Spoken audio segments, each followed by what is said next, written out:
What's up, family? It's your man Mark Black. I want to discuss with you what the reasons are why so many of us have no problem supporting these people, but we find ourselves balking at supporting or publicizing these. I also want to discuss what are the reasons why our oppressors have no problem with lifting up certain people as heroes, even if we may find their actions to be disturbing and repugnant, and why too many of us categorically reject the notion of seeing these African people as heroes of our own. As usual, many of our pathological behaviors stem from the traumatic experiences we've collectively faced as a people, beginning here in the wilds of the West with our enslavement.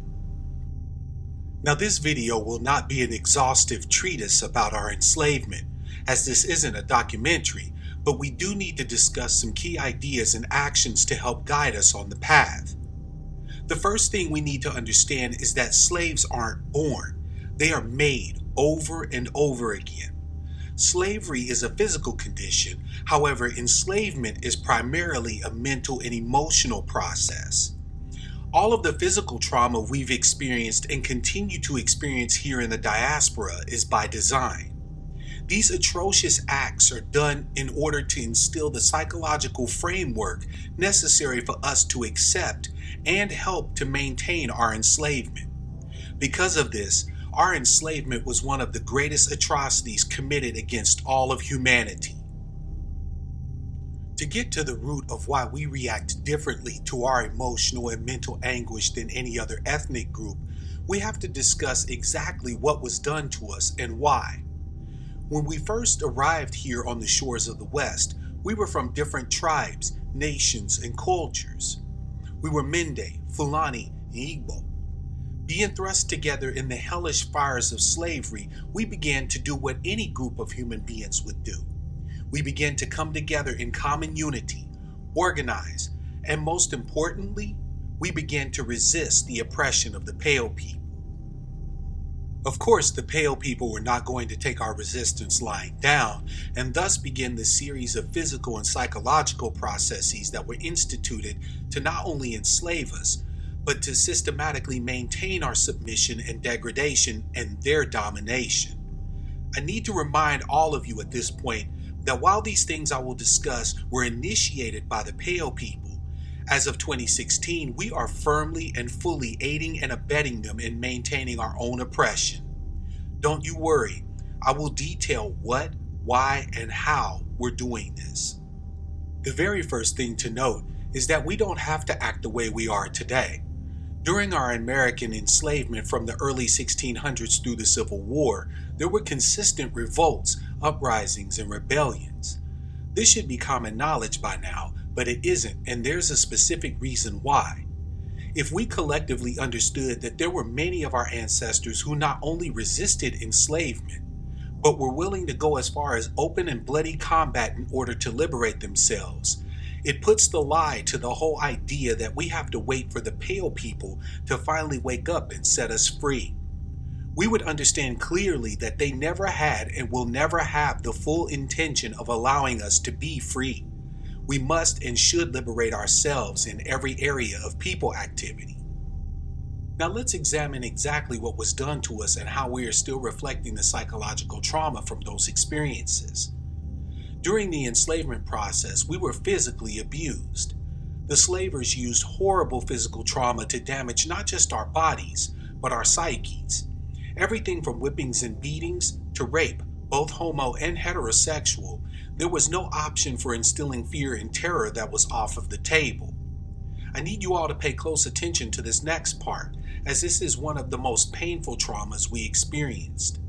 Oftentimes, instead of the Pale people doing this to us themselves, it's not as if work was their strong suit. They would either encourage or force one of us to perform these heinous acts. The worst part of the abuse was the arbitrary nature of it. This is a well-known psychological torture tactic designed to break your mind and your willingness to resist. On top of the frequent physical traumas we experienced, there was also the psychological trauma of separation and fear of separation. Make no mistake, family, you can heal from even a lengthy series of beatings. Rape victims may find a measure of peace through lengthy therapy and supportive treatments. However, watching your mother, father, brother, sister, uncle, or aunt being sold away, never to be seen again, is a trauma that is so difficult to overcome that many of our ancestors chose to submit to the horrors of slavery rather than lose a single member of their family. Of course, being that such a method wouldn't be effective in traumatizing you if it was never used, even with your utter compliance and submission, it still happened. Now that we've taken a very brief glance at some of the horrors experienced by those who came before us, it becomes imperative to see just where we still carry forward the wounds that never healed, and just how we deal with this pain today. Before we continue, I need to introduce us to a term that encompasses the psychological processes that drive us to act, think, and see ourselves in the world as only a deeply wounded and scarred people can. This term is defense mechanisms. Defense mechanisms are defined as automatic psychological processes that protect the individual against anxiety and from the awareness of internal or external dangers or stressors. There are many different ways for us to react in mental defense when experiencing a painful or uncomfortable reality. Some of these psychological defenses are perfectly good. Courage is a healthy reaction when confronting a danger. Being emotionally self-sufficient is necessary to prevent seeking validation from others who may not be worth looking to for validation. However, there are other reactions that are not just dangerous, but in a poisonous environment such as the nations in which the members of Africa's diaspora live, are just plain deadly. There are 3 defense mechanisms that I want to focus on because they are the ones that affect how we deal with each other. I simply don't have the time in this video to go into all of the various neurotic and pathological defenses we express. Those defenses are displacement, rationalization, and social comparisons. Displacement is a defense mechanism that shifts aggressive impulses to a more acceptable or less threatening target. This one is a really important one to note because it is the one we primarily engage in under the system of whiteism. Remember my mention earlier of the traumas that were inflicted upon us by faces that look like us rather than by their pale dictators? How do you think this would affect us psychologically? We're angry, and rightfully so. However, we're very afraid, there's the internal stressor, of the threat by massa, a definite external danger, if we blame and attack the pale people that ordered our violation. So what do? We simply displace the blame onto the other black person. Yes, we still do this today in 2016. Instead of resolving our psychological pain and suffering in the most truthful, obvious, and only real way available, open conflict with massa, we take our anger and outrage and hatred and focus it on each other. Rationalization occurs when we defend against a painful, traumatic experience by either convincing ourselves that there was no wrong done to us or by using false reasoning to justify what occurred.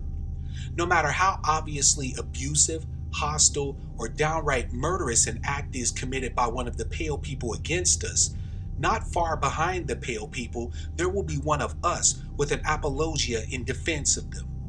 We've become so good at this that even though we know that poverty in many of our countries is caused by the theft of our resources, labor, and efforts, we'll rationalize the murder of one of our people by claiming that they were criminals and this is why they were killed. This is why we say things like, if you would just comply with the police, they won't do anything to you. Or, if you pull your pants up, use proper English, and get a job, pale people would respect you.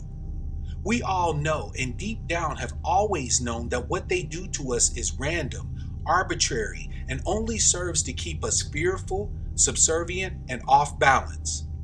I'm only going to say this once, and after this, no more. There is nothing we can do that will prevent the pale people from practicing whiteism except to resist them. If we continue to rationalize and justify what's happening to us, it will continue to happen. If you cannot see this by now, you're probably delusional, as well as suffering from all of the other psychological traumas we all share in. The last defense I want to discuss is probably the one of these that I hate the most. The previous two can be overcome relatively easily with some education, courage, and a willingness to be freed by any means. This defense, however, is the most insidious and straight up dangerous one of them all. Making social comparisons is a psychological defense that we use to compare ourselves to other individuals or groups that are supposedly worse off than ourselves. This way, we can dissociate ourselves from acknowledging our similarities with them, empathizing with them, and identifying with them, and it works to make us more comfortable with our place under whiteism.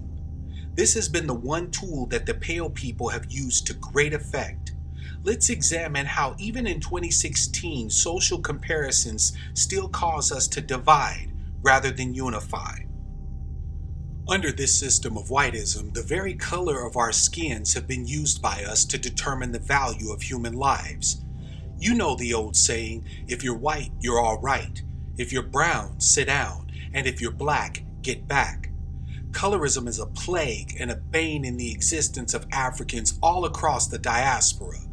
The very idea that somehow you'll ever be light enough to be considered one of the pale people is an idea that can only exist in the minds of a people who have been so traumatized by the idea of their own blackness that rather than resist, they would willingly see all of us destroyed than to jeopardize their journey toward paleness.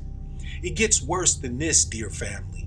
The very few of us that are allowed some degree of prosperity in this sick system engage in the fantasy that somehow their money will buy their freedom and safety, like social manumission papers.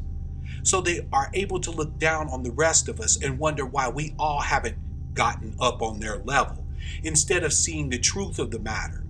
If you don't believe me, only look at the recent incident with Dr. Dre to remove your doubt. Never doubt that under whiteism, Dre's millions have no power over a pale-skinned devil douchebag who is denied his natural right to park in Dre's driveway. Let's review.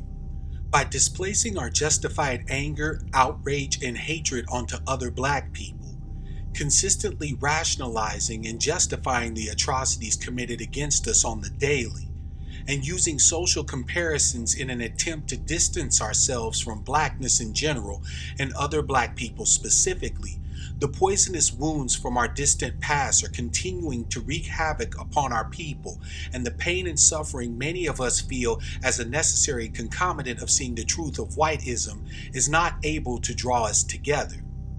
Like a psychological atomic bomb, it blows us apart and atomizes us. Until we can pray for ourselves as hard as we pray for others, we will not be free.